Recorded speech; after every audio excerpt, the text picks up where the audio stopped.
ओ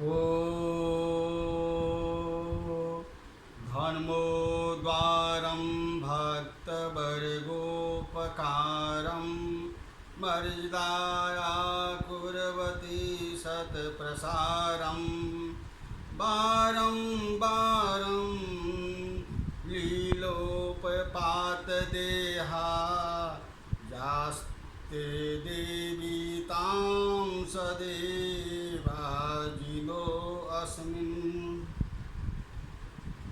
आधार पुरुषस्य नामः ज्ञानी प्रवक्ता डॉक्टर कृष्णनारायण झा, सहायक प्रोफेसर साहित्य, जूथालाल संस्कृत महाविद्यालय, मझौलिया, पश्चिम चंपारण। आज का विषय है हितोपदेश मित्रलाभः, जिनके रचयिता नारायण पंडित हैं। चंद्रकला व्याख्या, अनुवाद, टिप्पणी, मित्रलाभः कथासार, जो संस्कृत विश्वविद्यालय द्वारा उपशास्त्री कक्षा में 40 अंक निर्धारित की गई है। हितोपदेश, हितोपदेश का अर्थ होता है हित उपदेशः, हितार्थानां हितकारकाणां नयनानां उपदेश षष्ठी तत्पुरुषः समासः। लक्षणायाः तादृशो हितोपदेशानामेकः ग्रन्थः इत्यर्थः। अथवा हित अस्ति यस्मिन् स हितः आशीर्षवादी भयोऽन्यः हितश्चासोपदेशः कर्णधारः समासः। अस्ति यस्मिन् स हितः, अत्रापि लक्षणः अत्र हितः उपदेशो यस्मिन् बहुव्रीहि समासः श्रुतः श्रु त्यक्तः संस्कृतोक्तिः संस्कृतस्य उक्तयः तासु षष्ठी तत्पुरुषः समासः। नीति विद्यां तां ददाति दा लौटिप अनुपच्छन्दः। हितोपदेश का अर्थ होता है यह हित उपदेश नामक ग्रंथ सुनने पर संस्कृत भाषा के वचनों में निपुणता और सब व्यवहार में वचनों की विचित्रता और नीति विद्या को देता है। संस्कृत वाङ्मय में नीति के विषय में बहुत ही ग्रंथ लिखे गए हैं। ऐतिहासिक ग्रंथ रामायण और महाभारत में, पुराणों में तथा धर्मशास्त्रों में भी नैतिक आदेश यत्र तत्र पाए जाते हैं। किम बहुनाद्या द्विवेदी नाम के ब्राह्मण ने स्वरचित नीति मंजरी नाम के ग्रंथ में वैदिक मंत्रों से दृष्टांत प्रदर्शन के रूप में नैतिक उपदेशों का व्यवहार पूर्वक संग्रह किया जाता है। पार्वती कर्माचल के गुमानी कवि ने भी इसी तरह इतिहास तथा पुराणों के कथा दृष्टांत देकर अपने ग्रंथों उपदेशशतक में आजा छंदों में नैतिक उपदेशों की प्रस्तुत किया है। हितोपदेश की रचना पंचतंत्र तथा अन्य ग्रंथों से की गई है। श्लोक है पंचतंत्रात् तथा अन्य अस्मात् ग्रंथादा किस्यपि लिख्यते। हितोपदेश मित्र लाभ के रचयिता नारायण पंडित बंगाल के राजा धवल चंद्र के आश्रित थे। इनका समय चतुर्दशम यानी 14 शताब्दी मानी जाती है। पंचतंत्र के समान विश्व सूत्र न होने पर भी प्राचीनता पूर्वक रचना शैली के होने से स्थान स्थान पर यथा रामायण, महाभारत, पुराण और पंचतंत्र मनोहर श्लोकों का संकलन होने से भी हितोपदेश नीति ग्रंथों में एक विशिष्ट स्थान रखता है। इसी कारण से इसका प्रथम प्रकृतन मितलाभ पड़ा। व्याख्याताओं ने उसको सरल चंद्रकला नाम की टीका, अनुवाद और टिप्पणी संवर्धित किया है। नीति के दो भेद होते हैं, सामान्य नीति और राजनीति। नीलकंठ भट्ट 12 मयूखों में नीतिमयूख नाम का एक ग्रंथ है, जिसमें प्रौढ़ता पूर्वक राज्याभिषेक, प्रद्धित आदि बहुत से राजनीतिक विषयों का संकलन किया गया है। इसी तरह महाभारत में विदुर नीति, धौम्य नीति, कनिक नीति के साथ अनुशासन पर्व आदि से बहुत राजनीतिक संबंध विषयों वर्णन है। इसी प्रकार शुक्ल नीति की राजनीति में एक प्रमुख और प्रख्यात ग्रंथ है। मैथिल पंडित चंदेश्वर ठाकुर का राजनीतिक रत्नाकर बहुत ही प्रसिद्ध तथा मनोहर ग्रंथ है। ये सब पुस्तक के भूमिका प्रस्तुत किए गए हैं। अब हितोपदेश मित्र लाभ कथा यानी इसमें क्या क्या है उस पर ध्यान दें। प्रथम है कथामुख,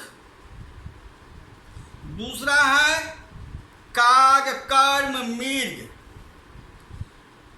काग कूर्म मृग और चूहे की कथा, तीसरा है कनक लुब्ध पथिक की कथा, चौथा है मृग, काग और सिंगाल की कथा, पांचवा है गिद्ध और भारजा की कथा, छठा है हिरण्यक कथा, सातवां है संचयशील सिंगार की कथा, आठवां है हाथी और सियार की कथा। पूर्व कथा शेष दर्शाए गए हैं। अब मैं कार्य का श्लोक भी पढ़ते हैं, क्या ध्यान से सुना जाए। सिद्धि साध्ये सतामस्तु प्रसादातस्य भूघटे जावी फलन्नेव मूर्धनिमि सस्नः कलाः। अर्थात जन मूर्धनि ही सस्नः कलाः जावी फेन लेखा इव अस्ति। तस्य जूघटे प्रसादात् सताम साध्ये सिद्धिर्भवतु। यन्मूर्धनि अर्थात यथस्सिन रसिः ससनः चंद्रमसः चंद्रमा कलाः षोडशः भागः। चंद्रमा की 16 कला हैं। जहाँ भी फेन लेखा है गंगा रेखा अस्ति जू घटे घू जटे अर्थात शंकरस्य प्रसादात् अनुगृहात् सताम स्वजनताम साध्ये कार्य सिद्धि सफलता अस्तु भवति। अर्थात कहने का तात्पर्य है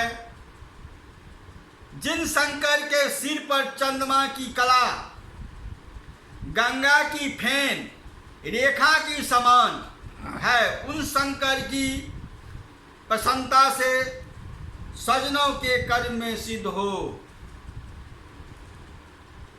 अब ये कहना है ये हितोपदेशमित लाभ पढ़ने से क्या लाभ है, यह शास्त्र क्यों पढ़े, यह शास्त्र पढ़ने से क्या लाभ होता है, क्या धन अर्जित हो सकता है?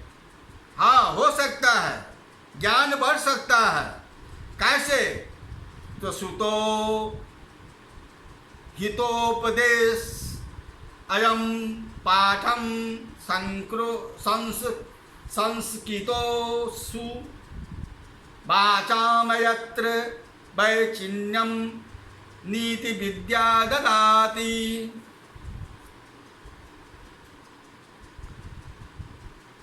हितोपदेश हितार्थानाम अयम हित उपदेशः श्रुतः। हित उपदेश, यह उपदेश सुनने से संस्कृतो पाठवम, संस्कृत के पढ़ने से सर्वत्र वाचाम वैचिन्यम नीति विद्याम च ददाति। सभी संस्कृत बोल सकते हैं, नीति विद्या में निपुण हो सकते हैं, यह देता है। अर्थात कहने का तात्पर्य है यह हितोपदेश ग्रंथ का नाम सुनने पर संस्कृत भाषा के वचन में निपुणता और व्यवहार वचनों की विचित्रता, विविधता और नीति विद्या को देता है। अब यह विद्या की प्रशंसा करते हैं। विद्या क्या है? अजरामरवत प्राज्ञो विद्यामर्थम च चिंतेत गृहीतेव केशेषु मृत्युनाम धर्माचरेत। प्राज्ञः अजरामरवत विद्याम अर्थो न चिंतेत केशेषु मृत्युनाम इव धर्मं चारेत। प्राज्ञः बुद्धिमान जनः अजरा अमरवत अजर अमृत जजार हित तुल्यः अमरवत मरण रहित तुल्यम विद्याम वेदादि विद्याम अर्थ च धनम च चिंतयेत ध्यायेत उपादानार्थम चिंतयेत। अहम कदापि वाक्वर्धन मरण युक्तो न भावेतीति विचिन्त्य विद्या धनम धनोपजायते भावः केशेषु शिरोहु मृत्युनाम कालेन गृहीत एव हितम इव धर्मः पुण्यम आचरेत कुर्यात्। प्राज्ञः धीरो मनीषाम न प्राज्ञः संख्या दान पंडितः कविहित मनः अजरा अजरामरवत् अजराश्चासु अमरः अजरामरमतः कर्मधारय समासः। अजरा अमरेण तुल्यम् अजरा अमरवती वती प्रत्यांत शब्दः अव्ययः होता है। विद्यां विद क्वंटापः चिंतयेत् चिंता विधिलिंगम प्रथमं पुरुषः एकवचनम्।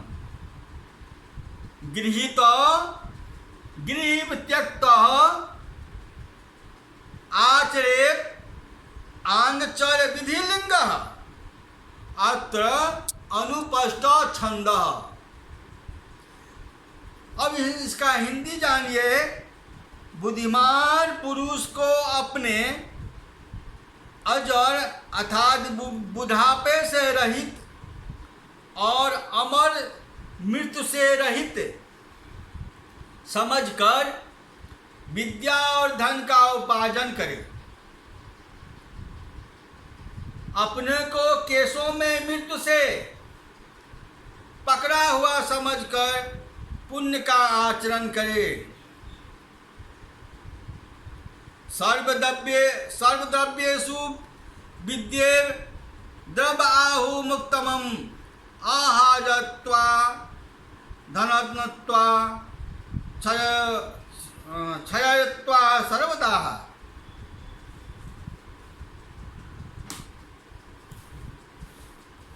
सर्वदा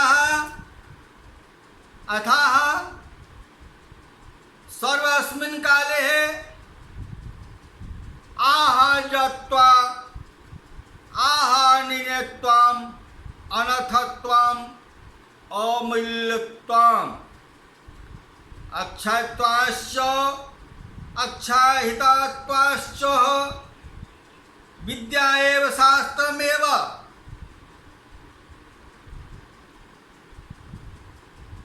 अनुक्तम सर्वोक्तम हृदयं धनम इति आहु वदन्ति विद्वांसः इति शेषः। सर्वदा सर्वदा यह अव्यय है। आहाजत्वा आहाजात्वम हेतु में पंचमी इस तरह अन्य दोनों पदों में पंचमी हुई है। अनर्थ्वाम अनाज्यः त्वः अक्षक्त्वाम अक्षयः त्वः सर्वद्रव्येषु सर्वाणि च तानि द्रव्याणि तेषु। अत्र कर्मधारा है समासतः अनुक्तम अविद्यमानम उक्तम यस्मात्तः नन्न बहुब्री समासः। आहु बूहि आहु लौट झिंगः अनुपुष्टः छंदः। कहने का तात्पर्य है सब समय में हरण नहीं किए जाने से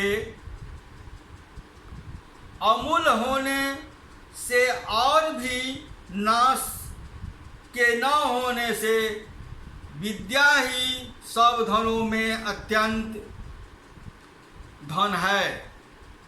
ऐसा विद्वान लोग कहते हैं कि संयोजति विद्येव नीचगापि नरम सरित समुद्रमेव दुर्मुखम नृपः भाग्यवतः परम।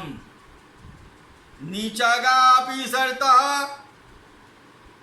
नरम दुर्लभम समुद्रम इव नियता अपि विद्या नरः दुर्मुखम नृपम संयोजति अतः परम भाग्यम। अस्य श्लोकस्य कारकायाम् अस्य श्लोकस्य व्याख्यायां नीचागाः अपि निर्मलस्थानगामिनीः अपि सरितः नदीः कत्रिपदम नरम अर्थात मनुष्यम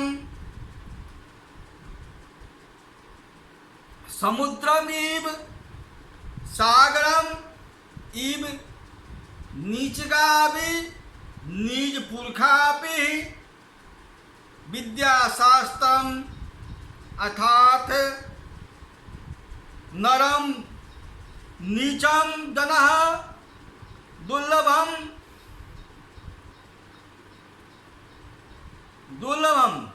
निपम अर्थात राजानां संयोजयति संगम गति प्रातम नीति भावः अतः अस्मातः परम अनंतरम भाग्यम भागदेयम।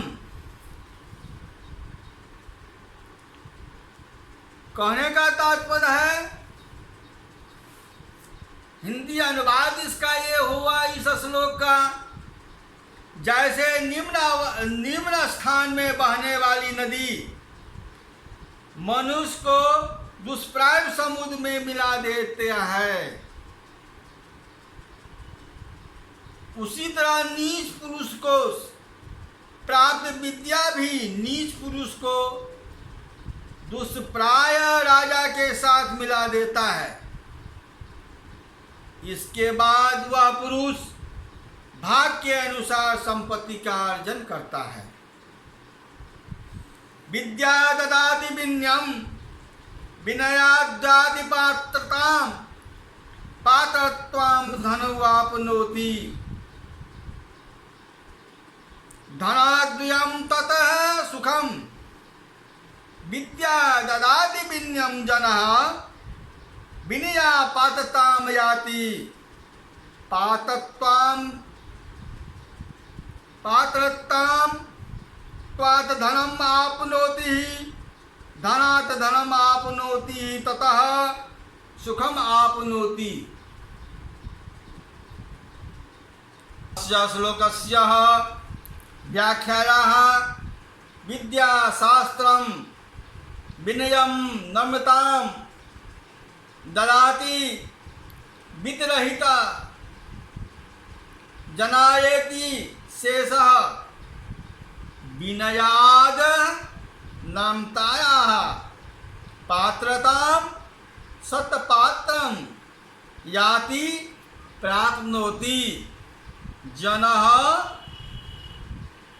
इति शेषः। धनात् द्रव्यतात् धनम धर्मम अर्थात पुण्यम आपनोति तथा अनंतरम सुखम आनंदम आपनोति प्राप्नोति इति शेषः। एतावतां सकलः स्वार्थं प्राप्ति प्रतिविद्येव करणमिति प्रतीयते। विद्या मनुष्य को नम्रता देती है, मनुष्य नम्रता से सत्पात्र बनता है, वह पात्र होने से धन को प्राप्त करता है, मनुष्य धन से धर्म को पाता है और वह धर्म से सुख का लाभ होता है। विद्याशास्त्रं शास्त्रस्य द्वे विधे प्रतिपत्तेते आद्या हासस्य बुद्धत्वे द्वितीया आदृते सदा। शास्त्रस्य विद्या च द्वे विद्ये प्रतिपद्ये स्वः आद्या विद्धे हासस्यः भवति द्वितीया सदा आदिते। शास्त्रस्य खड्गाद्यः युद्धस्य विद्या शास्त्रस्य वेदादि दिशा स्वशास्त्रस्य विद्या च इत्थं द्वे द्विसंख्यके विद्ये प्रतिपतये ज्ञानायास्तव इति शेषः तत् आद्या प्रथमः शास्त्र विद्ये इत्यर्थः विद्धत्वे बाधस्य हास्यः उपहासाय भवति ही शेषः। शास्त्र विद्या और शास्त्र विद्या, शस्त्र विद्या और शास्त्र विद्या, इस प्रकार दो विद्याएं ज्ञान के लिए हैं। ज्ञान के लिए विद्या कितने हैं? तो दो हैं, शस्त्र विद्या और शास्त्र विद्या। उनमें पहली शस्त्र विद्या बुढ़ापे में हास्य के लिए होती है, पर दूसरी विद्या जो शास्त्र विद्या है वह बचपन से जवानी में बुढ़ापे में सबसे उत्तम है। विद्या विद्यन्ति अनया, विद्या विद्यन्ति अनया विद्यः कल्पः तापः प्रतिपद्यते तीक्ष्णः तादार्थम चतुर्थी हुई। आद्यः आदो भवः आदिः यत् तापः विद्धत्वे विद्धस्य भावः तस्मिन् विद्धत्वः। यहाँ पर व्यक्ति अलंकार और अनुपुष्ट छंद है, अनुपुष्ट छंद है। विद्या शस्त्रस्य शास्त्रस्य, कहीं पर ऐसा भी पाठ है।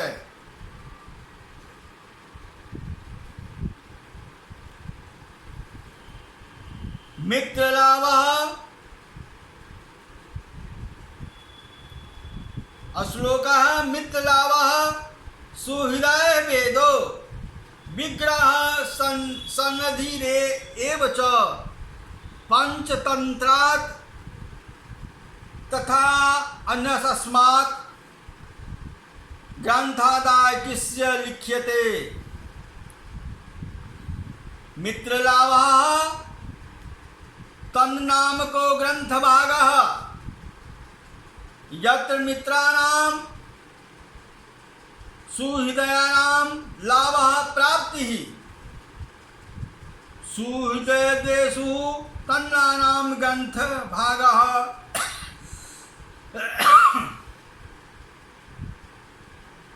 सुहृदय मित्रलाभः भेदः विरोधः विग्रहे तन्नानां ग्रंथ भागः यत्र विग्रहे युद्धमः।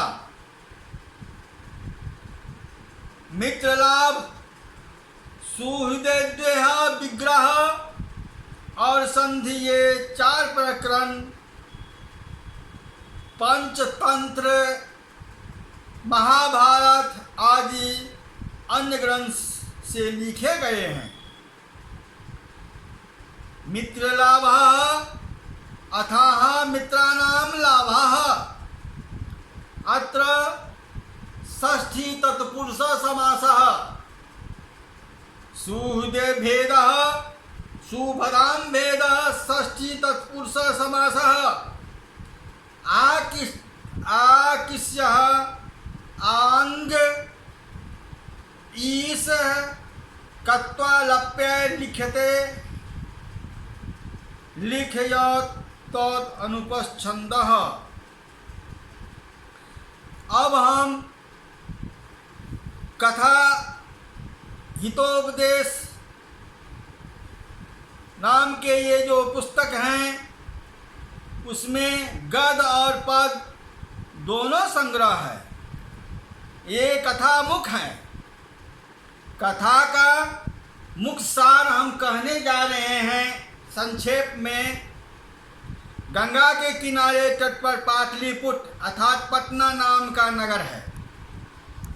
वहाँ अनेक गुणों से संपन्न सुदर्शन नाम के राजा थे। उन्होंने किसी समय किसी से पढ़े गए श्लोक सुना, जिसका अभिप्राय है अनेक शंकाओं को हटाने वाला, स्पर्श पदार्थ को दिखने वाला, सबका नित्य स्वरूप शास्त्र का जिसने अध्ययन नहीं किया है वह अंधा है। जवानी, धन संपत्ति, प्रमुख, हुकूमत और अविवेक, इनमें एक एक भी अनर्थ के लिए पर्याप्त होता है। जिसमें चारों हो उसमें कहना ही क्या।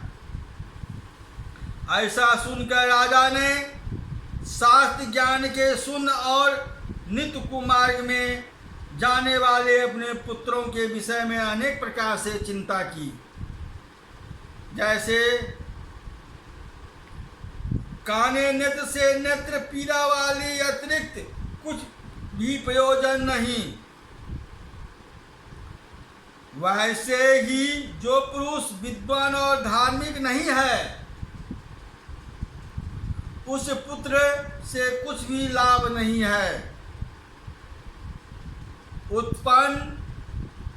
उत्पन्न नहीं हुआ, मरा हुआ मूर्ख, इन 3 पुत्रों में पहले 2 पुत्र उत्पन्न और मृत एक ही बार दुख देने से कुछ अच्छे हैं, परंतु पग पग में दुख देने वाले मूर्ख पुत्र बिल्कुल अच्छा नहीं है।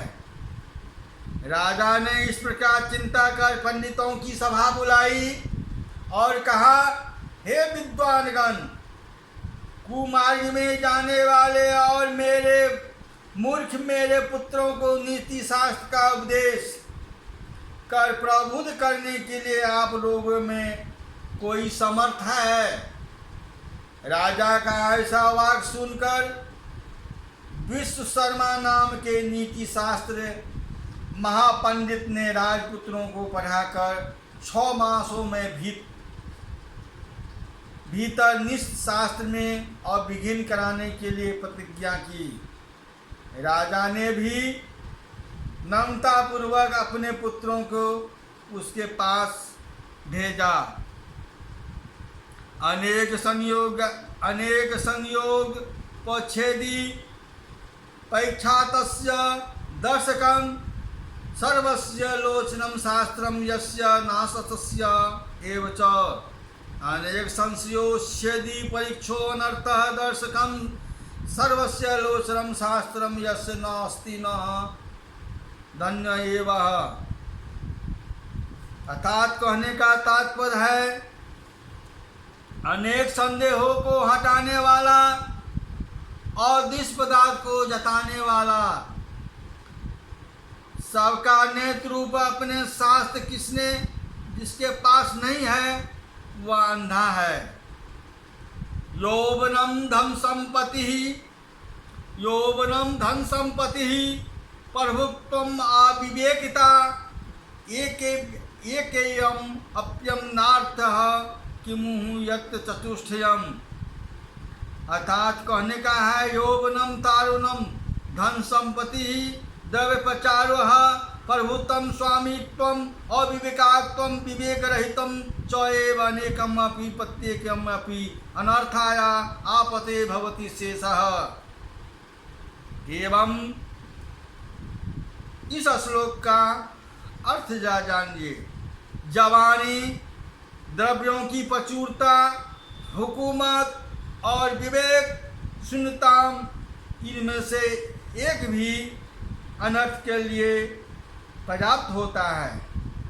जहाँ पर ये चारों जुट जाए वहाँ अनर्थों के विषय में कहना ही क्या है। इति समाप्तम संपूर्णम। अगले पाठ में मैं श्लोक का व्याख्या एवं अनुवाद, अन्वय आदि पर प्रकाश डालेंगे। इससे सभी छात्रों का हमें आशा है कि आप लाभ उठाएंगे।